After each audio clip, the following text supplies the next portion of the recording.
गोदानै सायख'जानाय हादोरगिरि द्रौपदी मुर्मुनिसिम गाहाम हामलायथि बावदों 14 नं चिरांदुवार UPPL ब्लकआ।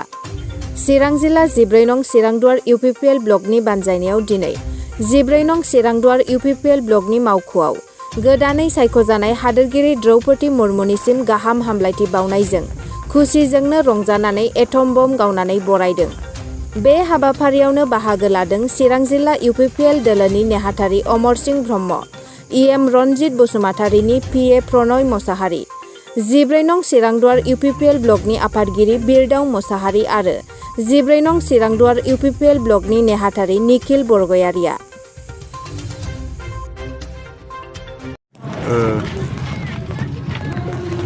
भारत स्वाधीनना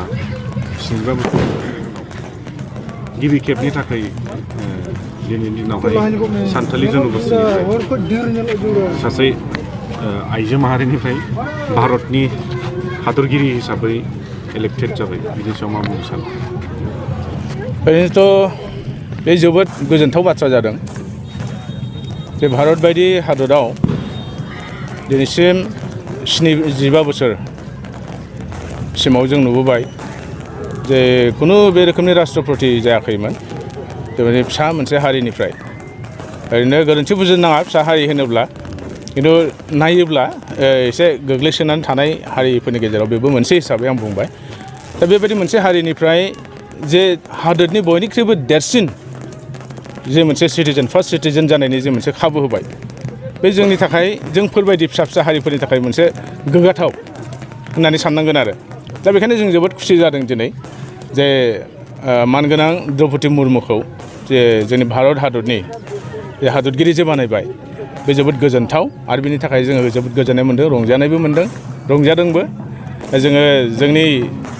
सानथालि जोंनि बिदा फंबायफोरजों जों जयैनो रंजादों दिनै। मानोना जों नुबोदों जे गिदिर गिदिर हारिफ्रा एसे फिसा फिसा हारिफोरखौ जेब्लाबो नासयबोनायखौ जोङो नुबोबाय थादों आरो। नाथाय नैबे दिनैनि साना एसे गोदान मोनसे जारिमिन दिनै सोरजिजादों होननानै बुंनांगोन जे सानथालि जनगोष्ठीनिफ्राय एसे गोग्लैसोनाय मोनसे हारिनिफ्राय जे भारतनि जे राष्ट्रपति जे खालामदों बे माने जोबोद गोजोनथाव। आरो बिनि थाखाय जोङो जोंनि भारतनि जे गाहाय मन्थ्रि बा जायफोर डिसिसनखौ लानानै दिनै बिथांखौ सायख'दों बे जोबोद मोजां जादों। आरो जायफ्रा माने बिथांखौ भट होनानै देरहाहोबाय बिथांमोनखौ जोबोद माने जोङो UPPL हान्जानिफ्राय जों रोजा रोजा साबायखर जासियो। भारत हादरनि गुबुन गुबुन हारिफोरजों लोगोसे जोंनि बे आसामनि जायफोरनाखि सानथालि जनगोष्ठीनि मानसिफोर बा जोंनि बर'आनो जा उननि समाव प्रेसिडेन्ट हिसाबै माबायदि खामानि मावलांनायखौ नोंथांमोना आसा खालामो? जोंथ' सान्दों जे माने जायखौ दिनै BJP हान्जानि दैदेनगिरिफ्रा जाय केपासिटि केपाबिलिटि बिथांनि जे रोंगौथि गुबुन गुबुन एरियायाव बे गासैखौबो नायनानै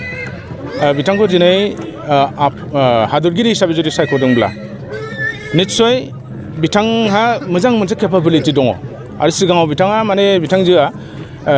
गभर्नरनिबो खामानि मावबोदोंमोन, गभर्नर जानानैबो फैदोंमोन। दा बे हिसाबै एक्सपिरियेन्स जथेस्थ' दं। आरो जोंहा फोथायनाय मोनसे दङ जे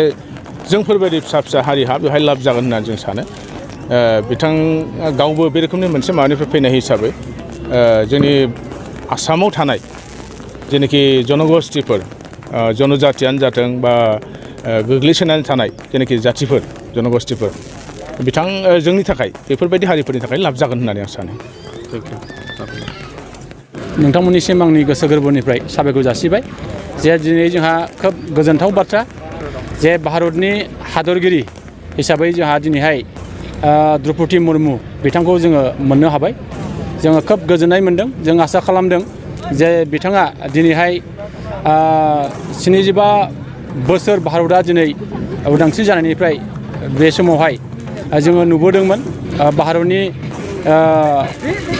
हादरगिरि महरै जा डक्टर राजेन्द्र प्रसाद बिथांनिफ्राय जागायनानै जा नै दा सोलिफु जे जोंहा 15थि भारतनि हादरगिरि रामनाथ क'विन्द बिथाङा फिसा मोनसे दलित हारिनिफ्राय फैदोंमोन। दिनैहाय जोङो नैबे 16थि जे भारतनि हादरगिरि दा बे हादरगिरिखौ जोङो दिनै मोनसे ट्राइबेल हारिनिफ्राय बा फिसा मोनसे हारिनिफ्राय दिनै भारतनि हादरगिरि जाफैनो हादों बा दिनै सायख'जादों खोब मोजांनि बाथ्रा दिनै जोङो आसा खालामदों जोंनि NDAनि जे गासैबो दैदेनगिरिफोर बिथांमोननि नाजानायाव नैबे बिथांखौ सायख'नायाव निसय जाफुंसार जादों बेखौ जों मिजिं खालामदों दा दिनैहाय जोङो आसा खालामबाय फैबाय थानाय समाव जोङो बिथाङा जे सासे गोग्गो सुबुंनि आरो बिथांनि गोग्गो मावनायनि गेजेरजों भारतआ जौगासार जागोन जौगाखांनो हागोन बेखौ जों मिजिं खालामदों जों आसा खालामदों जे जोंनि गोग्लैसोनाय हारिया बा ट्राइबेल हारिया बा ट्राइबेल नङै हारियाबो दा बिथांनि गोब्राब नाजानायनि गेजेरजों गोख्रों खामानि मावनायनि गेजेरजों जोंनि देशआ मुलुग दरबाराव मिथिजागोन आरो मुलुगनि मोनफ्रोमबो हादोरजोंनो खौसे खामानि मावनायनि गेजेरजों जाहाथे देशखौ जोङो लुखांनो हागोन बेखिनिखौ जों मिजिं खालामनो हायो थैंक ইউ এটাতো জনগোষ্ঠীৰ পৰা ভাৰতৰ প্ৰধান প্ৰেছিডেণ্ট হৈছে ইলেক্টেড হৈছে আপোনাৰ মানে ক'বলৈ গ'লে আমাৰ কাৰণে পিছপৰা মানুহৰ কাৰণে বিৰাট সৌভাগ্য যে আজি যে ভাৰতৰ এটা ৰাষ্ট্ৰ চলাবৰ কাৰণে ৰাষ্ট্ৰপতি হিচাপে তাক চিলেকশ্যন কৰিছে আৰু ভোটত মানে জয়যুক্ত হ'ব বুলি আশা ৰাখিছোঁ সেইকাৰণে নিশ্চয় আমি গৌৰৱান্বিত আশা ৰাখিছোঁ আমি অসমত বসবাস কৰা পিছপৰা মানুহবিলাকৰ নিশ্চয় আগুৱাব তেখেতৰ দ্বাৰা আৰু আজি যে এটা সৰু প্লেয়াৰৰ পৰা ইমান ডাঙৰ এটা পদ পাইছে সেইকাৰণে আমি সকলোৱে গৌৰৱান্বিত আৰু আমি আশা ৰাখিছোঁ নিশ্চয় আমাৰ লগতে যিসকল পিছপৰা জনগোষ্ঠী আছে ST হওক চবে যাতে তেখেতে আগুৱাই ল'ব পাৰে তাতে আশা ৰাখিছোঁ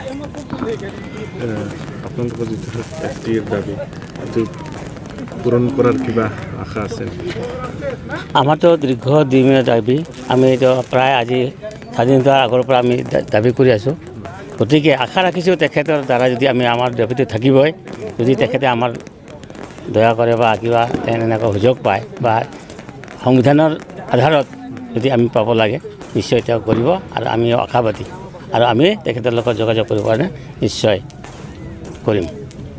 আমাৰ এইখিনি